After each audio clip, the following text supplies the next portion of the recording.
From Interior Alaska's most trusted news source, this is the Fbx Evening News.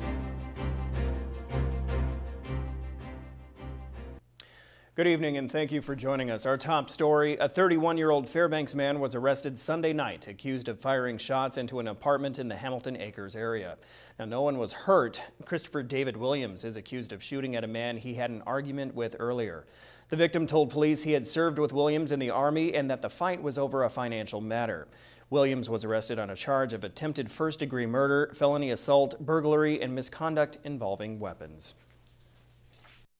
We had taken a report about a week and a half earlier as a fraud case. It was a money matter, so he was upset over that, and he responded to the residents, and that's when the shots happened. He refused to speak to us, and we did observe several bullet holes in the residence. One of them actually crossed through the living room into the bathroom and struck a medicine cabinet. The U.S. Attorney's Office says that 41-year-old Etienne DeVoe of Fairbanks has been convicted on charges of distributing cocaine. A jury returned the verdict after 3 hours of deliberation at the Fairbanks Federal Building. DeVoe will be sentenced in August. The charge against him is related to a February 2012 search warrant that was served on another person and not part of a still pending case that accuses DeVoe and more than 20 others of being part of a multi-state ring. In the case that went to trial last week, DeVoe was found at the other person's house with a duffel bag containing 6 ounces of powder cocaine and $2,200 in cash. Law enforcement officials gathered today for the arrival of a plane carrying a National Piece of Honor. The United States Honor Flag was brought to Fairbanks after the shooting deaths of 2 Alaska State Troopers. Stephanie Woodard files this report. It's an honor bestowed to families of those across the nation who lost their lives in the line of duty.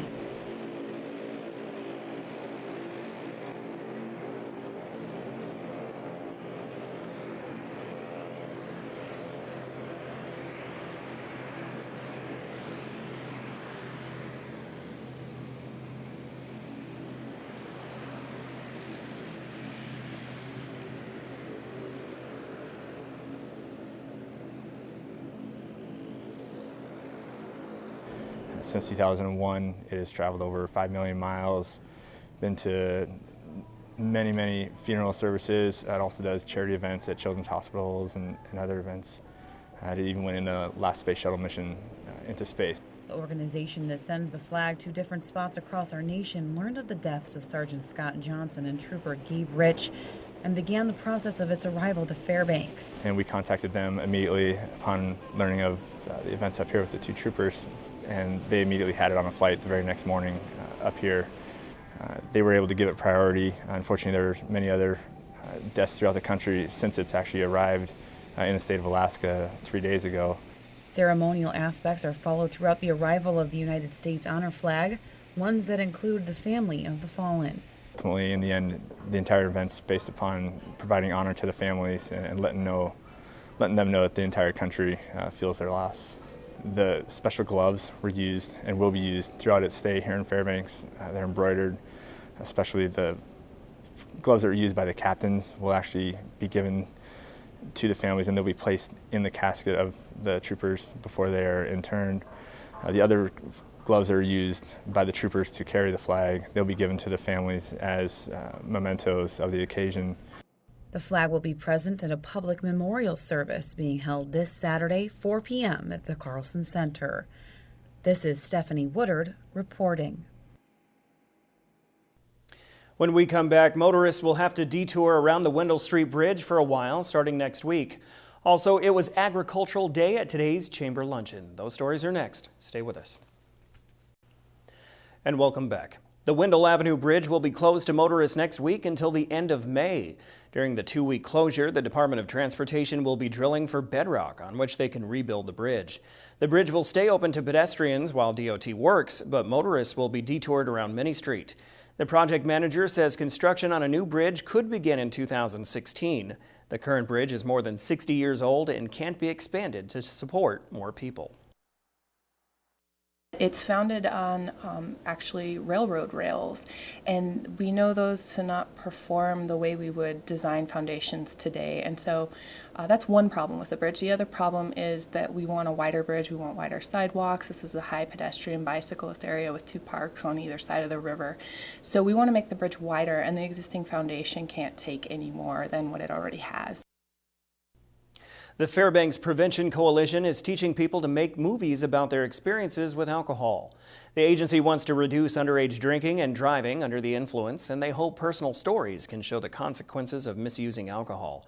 Audio recordings, titles, and pictures weave together the stories, which can also be shared online. The agency teaches the skills in a free class, and a trainer for the program says storytelling can connect the community at a deeper level. This gives us a chance to share across ethnicities, cultures, genders, and to share our own personal stories and to be reflective and take a look at the issue of alcohol use. Last week, the World Health Organization declared antibiotic resistance a global problem. Monty Bowen has details in this week's health report.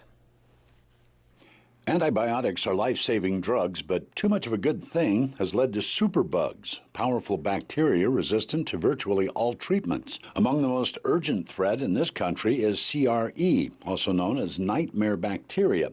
It's found primarily in hospitalized patients who have already received antibiotics to treat other infections. The danger now is that these resistant bacteria, which are in hospitals, especially in intensive care units, will begin to spread to other patients in the hospital and even outside the hospital. That happened with another bacteria, originally only found in hospitals, now outside of them. Experts say doctors need to prescribe antibiotics cautiously, and patients have a duty to take them as directed. That means finishing the entire course of medication even if you feel better, because it helps ensure all the bacteria are killed. If there's a few bacteria hanging around, those are the ones that begin to become resistant if the antibiotics are stopped too early.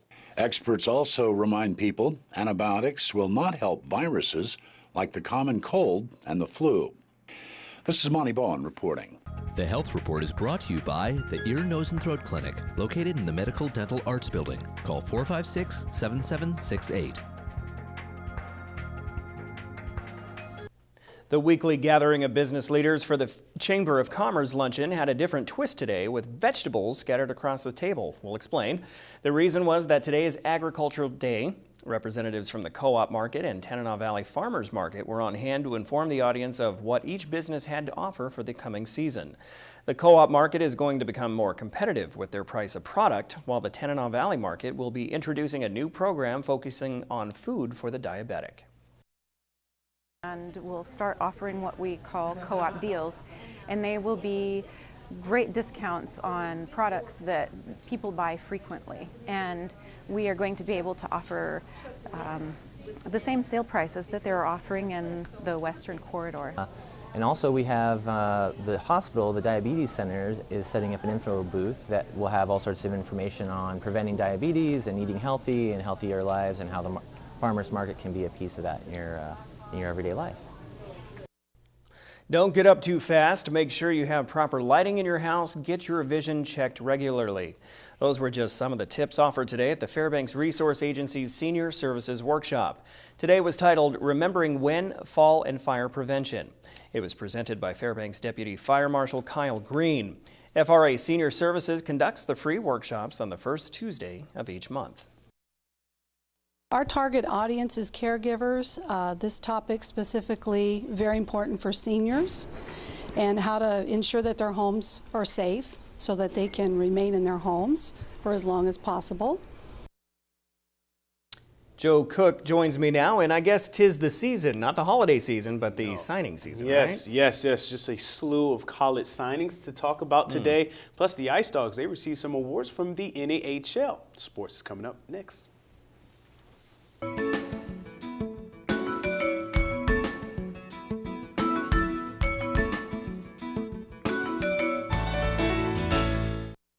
Hello, Interior Alaska. We have a loaded Tuesday sportscast, so let's get started. A gamut of signings today, and we start in North Pole High School. A trio of Patriots signed. Rafael Martinez signed to play soccer for George Fox University, a D3 program in Newburgh, Oregon. He plans to major in athletic training. Alexandria Parker, who played basketball in her senior year after moving from Arizona, signed to play NAIA girls basketball at Ottawa University in Ottawa, Kansas. She plans to study health science. Another soccer player, Curtis Galino, will go all the way to Bangor, Maine to play D3 soccer for Hudson University. He'll be in a 3-3 program for a bachelor's in kinesiology and a doctorate in physical therapy. They decided that they were going to give me a scholarship, so I mostly looked at their basketball program and like the competitiveness of it, and that's how I decided this school.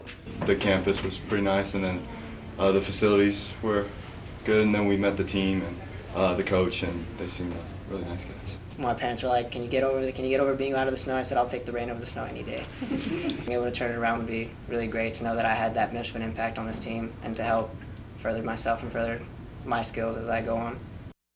And the Lathrop Malamutes also had 3 seniors sign national letters of intent today. Lathrop's top shooter of the past couple seasons, Casey Barnes, signed with UAF.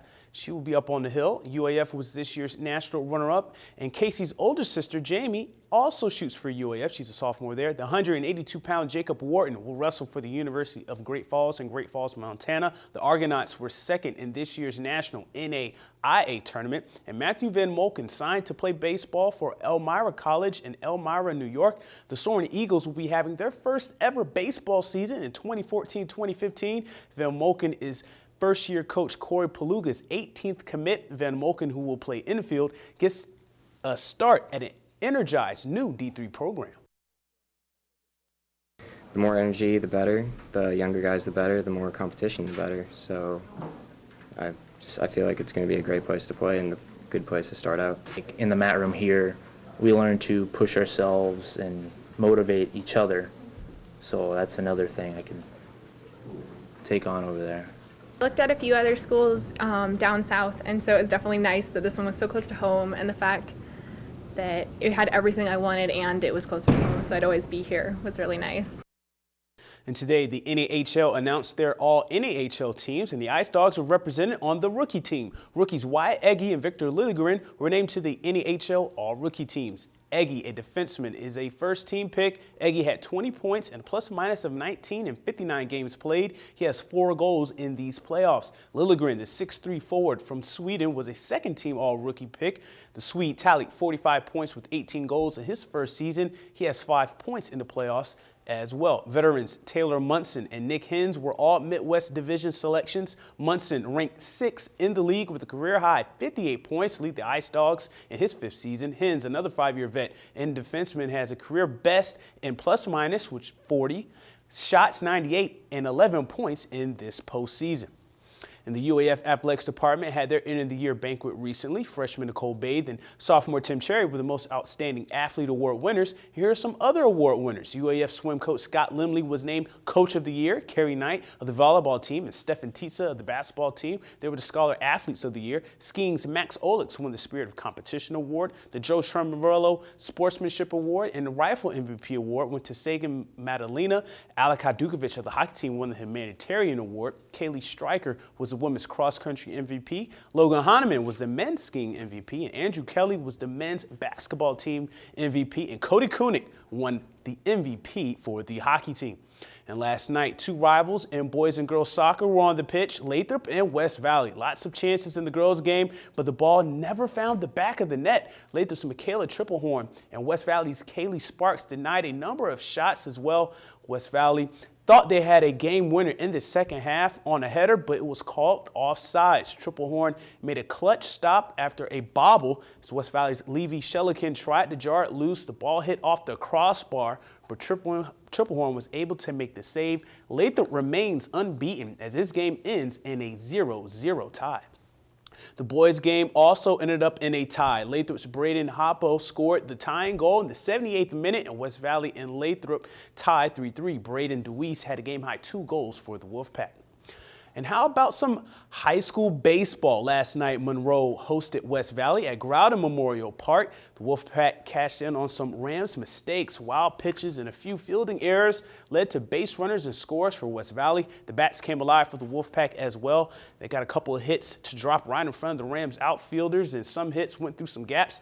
Parker Lumberg, he went 3 for 4 with 2 RBIs, but Tyler Christman had himself a game. The starting pitcher had 7 Ks, allowing 2 hits and had 2 runs. Then he went 3 for 4 with 3 RBIs in the 5-inning contest. West Valley wins 11-2 over Monroe. And in softball last night, Hutchinson gets a 13-4 win over Monroe. Kelsey Huntington had 9 Ks in 4 innings. Brandy Wicken went 2 for 4 with 3 RBIs, as did Cece Sanchez, and Alexa Ellis led the Rams with 2 doubles. And that's a wrap for sports tonight. Your full weather forecast is next, and we'll catch you next time. Hello, everyone. Welcome back into the Fairbanks Evening News. Time to take a look at the weather. Mike Schultz with you once again. A little cloudy today, but no rain. We are looking at some showers in the forecast tomorrow, but after that, things look really good heading into the weekend, especially for cleanup day. We'll tell you more about that in just a little bit. Photograph for tonight, taken over Cramer's Field by Alicia Libby. Our first sandhill cranes of the year arriving at the Cramer's Field. Very beautiful bird there. And as always, if you have a photograph to share, by all means, send it to me here at photos@ktvf11.com, and we'll share it with the rest of the audience. Your numbers look like this. Normal high 56, today's high only 49. Record, actually the high, normal high 33, last night's low 39. Record high 70 in 1960, 11 in 1945, sunrise and sunset, 17 hours and 39 minutes, a gain of 7 more minutes from yesterday. And our satellite and radar showing a little bit of push of moisture coming up from the south, but it's all being blocked out again by the Alaska range. But the push of moisture coming from the south means also transportation of some warmer temperatures. And we're looking at that coming into our neck of the woods as we head toward the weekend. What's going on across the rest of the state? Well, we have some rain to talk about around the Anchorage Bowl. It's been raining there all day long. Otherwise, looking at sunshine around Ketchikan, some showers to the southwest part of the state, snow flurries in the Nome area. And cloudy skies at Barrow with 52 degrees at Fort Yukon. Lower 48 weather, a little bit of a trough setting up over the west coast, helping to usher in some shower activity over the western half of the country. But again, nothing really severe expected right now, but things are starting to percolate a little bit. We might get some storms starting to break out later on this week into the weekend across the deep south. But as for today, record heat temperatures today, 95 to 105 degrees around the Dallas, Fort Worth, Amarillo areas, and that's going to continue for one more day. As you can see later on this week, the storms will be developing to the south and spreading up to the Great Lakes, while over to the northwest, just some scattered shower activity there. Well, back to Alaska for tomorrow. The northern sections, cloudy skies expected at Barrow, snow showers in Nome, and rain showers for the Fort Yukon area. Here in the interior, we'll be looking at, for the most part, scattered showers at Healy and Fairbanks, cloudy skies at Delta Junction. Over southeast Alaska, looks like cloudy periods for both Juneau and Ketchikan. Well, out to the southwest, we're looking at partly cloudy skies at Bethel and Cold Bay, and rainy conditions at Kodiak Island. And over the south central regions, we're talking about light rain for Anchorage and Homer, and rain is likely for Valdez. And one thing to pass along tonight, we do have a flood watch for the Fort Yukon area. An ice jam that was near the Circle area earlier today broke loose this afternoon. Now it's moving downstream, and it could cause some flooding in the lower areas of the Fort Yukon area by tomorrow. We'll keep on top of that. All right, time once again for our kids' weather. And all this week we've been talking with the kids from Tuckasegg Brown Elementary School. Here's a young man tonight with his pictures of spring. Hi, my name is Larry, and I am in Miss Ringstad's 3rd grade class. And I am at Tuckasegg Brown Elementary School. These are the 4 weathers that I drew. Sometimes it could be rainy. Sometimes it could be cloudy. In other words, it can be hot and sunny. Or it could be cool and windy. Nice job, Larry. And tomorrow night, another young man will be here to ask a weather question. Here's your forecast for the allergy situation. Things are getting a little better. The trees have dropped down from very high yesterday just to high today. And it's still looking at low levels for grass, weeds, and mold. And our forecast for tonight, cloudy skies, isolated showers are still possible. 37 degrees for the overnight low. A little better chance of seeing some showers tomorrow with cooler temperatures, only 54 degrees. Then things get a lot better as we're heading into the weekend. As you can see here, temperatures right around 60 degrees, a little warmer for cleanup day on Saturday, and temperatures continuing right around the 60-degree mark for Sunday and Monday. No rain expected after tomorrow. So we're looking at, like I said, good things for all outdoor activities you plan this weekend. And we do hope you will be looking at cleaning up even before cleanup day, because there's a lot of trash out there, right guys? Yeah, there is. I've actually seen some people already starting. Now it's advised that you actually go and get the green and yellow bags that are out there instead of using just the regular black ones. But I have seen people out there on their own cleaning up. So They'll be picking them all up Saturday. Yeah, absolutely. And hopefully it's not going to be windy, because the last thing you need is for some of those bags to open up and just everything looks really good for this weekend. It really does, especially for all the, like I said, festivities going on at Pioneer Park from 1 to 4 o'clock for cleanup day. Like I said, why not get a jump on it right now and get out there and start picking things up? Sure, you Well, got it the would time. be cool enough for no mosquitoes. Yeah, a little breezy. You know what? They've gone away. I haven't seen them that bad I for know. the last few nights. They're Great not big reprieve. monsters. Yeah, very I good. saw somebody riding one with a saddle on it. All right, from on behalf of the three amigos, that will wrap up this edition of the Fairbanks Evening News. We are glad you could join us. And the Embassy Nightly News with Brian Williams is coming up next. The Three Amigos. A special program will air on KTVF Sunday, May 11th from 6 to 7 p.m. It's called Alaska Asks. It's a forum with the Republican candidates for U.S. Senate. It'll be hosted by Steve McDonald, and it was produced by KTUU in cooperation with the Alaska Press Club. Okay, DVR that. From all of us here at the News Center, we hope you have a great night. Good night.